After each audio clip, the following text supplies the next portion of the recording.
এবার খুলছে Messi files. Kolkata হাইকোর্টের স্ক্যানারে অরূপ বিশ্বাসের ভূমিকা। মেসি বিশৃঙ্খলায় নতুন করে তদন্তের নির্দেশ হাইকোর্টের। এখনো কলকাতাবাসীর মনে টাটকা মেসি কাণ্ডের ক্ষত এবং এই ঘটনায় সরাসরি আঙুল উঠেছিল রাজ্যের প্রাক্তন ক্রীড়ামন্ত্রী অরূপ বিশ্বাসের দিকে।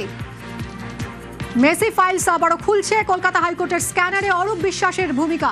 মেসি বিশৃঙ্খলায় নতুন করে তদন্তের নির্দেশ হাইকোর্টের। কথা বলবো সরাসরি, অর্ণব আমার সঙ্গে রয়েছেন। অর্ণব, আজ হাইকোর্ট ঠিক কি জানালো?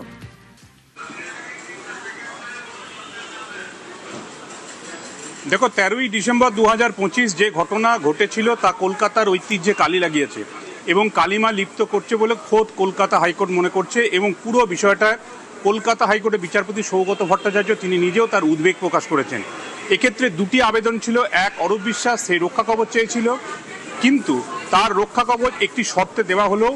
এই যে ইনভেস্টিগেশন যেটা চলছে, কেন বিশৃঙ্খলা হলো, কেন হায়দ্রাবাদ, মুম্বাই বা দিল্লিতে কোনো রকম দুর্ঘটনা বা কোনো রকম বিশৃঙ্খল পরিস্থিতি তৈরি হলো না। মেসি কি বাল্যবন্ধু ছিলেন বা তার ছোটবেলার বন্ধু ছিলেন অরূপ বিশ্বাস, যে কারণে তার কোমর জড়িয়ে ধরিয়ে ওই ধরনের ছবি দেখতে হয়েছে? মানুষকে সংবাদ মাধ্যমে এই প্রশ্নও তুলেছে। এবং এক্ষেত্রে কলকাতা, এক্ষেত্রে বিধাননগরের যিনি পুলিশ কমিশনার তাকে নির্দেশ দেওয়া হয়েছে ইন্ডিপেন্ডেন্ট এনকোয়ারি স্টার্ট করতে। অর্থাৎ যে সিট রাজ্য গড়েছিল তৎকালীন রাজ্য সরকার, সেই সিটের কথা ভুলে যান, একেবারে আদালত নির্দিষ্ট করে বলি সেসব সিট নয়, নতুন করে স্বাধীন তদন্ত করতে হবে এক্ষেত্রে পুলিশকে। এবং পুরো দায়িত্বটা বিধাননগর পুলিশ কমিশনারকে দিয়েছে কলকাতা হাইকোর্ট। এবং 4 আগস্টের মধ্যে এই তদন্তের অগ্রগতি রিপোর্ট আদালতে পেশ করতে হবে।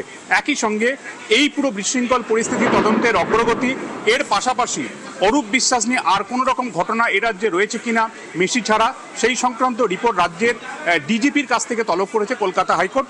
17ই অগস্ট পর্যন্ত রক্ষা কবচ থাকবে। কিন্তু এর পাশাপাশি যেটা মূল যে বিষয়, এই ঘটনাতে বিচারপতি সৌগত ভট্টাচার্য বলছেন পরিষ্কারভাবে যে নিরাপত্তাহীনতার কারণেই মেসি মাঠ ছেড়ে যেতে বাধ্য হন। কিন্তু সেই নিরাপত্তাহীনতা বা নিরাপত্তার কারণ তাকে নিরাপদ দেয়া গেল না কেন, এইটা যখনই মানুষ এটা মালুম করছে, তখনই কলকাতার ঐতিহ্যের কথা, ফুটবলের প্রতি এখানকার মানুষের প্রেমের কথা এবং হাজার হাজার ফুটবল প্রেমী তাদের স্বপ্নের নায়ক বা তারকাকে দেখতে না পাওয়ার যে বেদনা, সেই পুরো বিষয়টার একটা পুনরায় নতুন করে একটা তদন্তের প্রয়োজন, এমনটা আদালত ফিল করছে। এক্ষেত্রে পাসপোর্ট জমা রাখতে হবে, আদালতের অনুমতি ছাড়া দেশের বাইরে বেরোতে পারবে না অরূপ বিশ্বাস। তদন্তে সম্পূর্ণভাবে সহযোগিতা করতে হবে।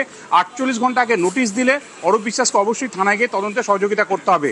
এছাড়া একটা গুরুত্বপূর্ণ আবেদন ছিল, সম্প্রতি পালাবদলের পর রাজ্যে একাধিক জায়গায় তোলাবাজি, দুর্নীতি, বিভিন্ন অভিযোগে তৃণমূল কংগ্রেসের নেতা, প্রাক্তন মন্ত্রীরা গ্রেপ্তার হচ্ছে এবং সাধারণ মানুষ জনরোষের বহিঃপ্রকাশ হিসেবে কেউ পচা ডিম, কেউ ডিম, কেউ পাথর, কেউ কলা, কেউ বা দেখা যাচ্ছে যে গোবর নিয়ে সেদিকে নিক্ষেপ করছে। অরূপ বিশ্বাসের আইনজীবী আদালতের কাছে প্রেয়ার রেখেছিলেন তার উদ্দেশ্যে ডিম, কলা বা এই ধরনের বস্তু ছোড়া না হয়। এক্ষেত্রে আদালত জানিয়েছে এটা আদালতের বিচার্য বিষয় নয়। একেবারে হেসে সপাটে অরূপ বিশ্বাসের এই ডিম না ছড়ার যে আবেদন ছিল সেটাকে প্রত্যাখ্যান করেছে। ধন্যবাদ অর্ণব। মেসি বিশৃঙ্খলায় নতুন করে তদন্তের নির্দেশ দিল হাইকোর্ট এবং কড়া পর্যবেক্ষণ বিচারপতির। যুব ভারতের বিশৃঙ্খলা কলকাতার ঐতিহ্যের দাগ। হাইকোর্ট তৎকালীন এরকমই পর্যবেক্ষণ আজ হাইকোর্টের। তৎকালীন ক্রীড়ামন্ত্রীর আচরণ সমর্থনযোগ্য নয় পর্যবেক্ষণ বিচারপতির। এটা আমাদের পশ্চিমবঙ্গের খুব লজ্জাজনক একটা অধ্যায় গেছে, যেখানে লিওনেল মেসির মতন একটা বিশ্ববন্দিত প্লেয়ার, তারকে নিয়ে যেরকম একটা পুরো একটা টোটালি মেসি অ্যাফেয়ার ইট ওয়াজ। তো সেটা সেই জায়গায় পশ্চিমবঙ্গের এবং ভারতবর্ষেরও নাম খারাপ করেছে। আমাদের পশ্চিমবঙ্গে আমরা বলি যে সব খেলা সেরা, বাঙালি তুমি ফুটবল, আর সেই ফুটবল খেলা নিয়েই এরকম আমাদের অপমানিত হতে হলো। এবং তার জন্য যে তৎকালীন রাজ্য সরকার, সে ক্রীড়া দপ্তর, তার সাথে সাথে তাদের পুলিশের যারা দায়িত্বে ছিলেন, পুলিশ মন্ত্রী যিনি দায়িত্বে ছিলেন, সে মমতা বন্দ্যোপাধ্যায়, অরূপ বিশ্বাস, প্রত্যেকেই এর জন্য তাদের দায়িত্ব নিতে হবে। অরূপ বিশ্বাস কোনো কর্মই করেনি, শুধু কাণ্ডই করেছে। আমি কর্ম করলে তো সেইগুলো দেখবেন। আমি ক্রীড়া দপ্তরে আমি এখানে জিজ্ঞেস করছিলাম যে লাস্ট 1 বছর ধরে বলে না ফিট ইন্ডিয়া হয়েছে, না খেলো ইন্ডিয়ার কিছু হয়েছে, না আমাদের ছেলে মেয়েদেরকে কোনো চাকরি দিয়েছে যারা স্পোর্টসে আছে তাদের বিভিন্নভাবে সাপোর্ট দিতে হয়, যারা আগামী দিনে যারা স্পোর্টসে এনকারেজমেন্ট কিছুই করেনি। তো তাহলে কোনো কর্ম করলে তবে তো সে আপনি কী করবেন, কোনো কিছু মানে কারোর কোনো সব ক্লুলেস হয়ে আছে। তো এখন বলে উঠতে পারছেন না কী কাজ ছিল।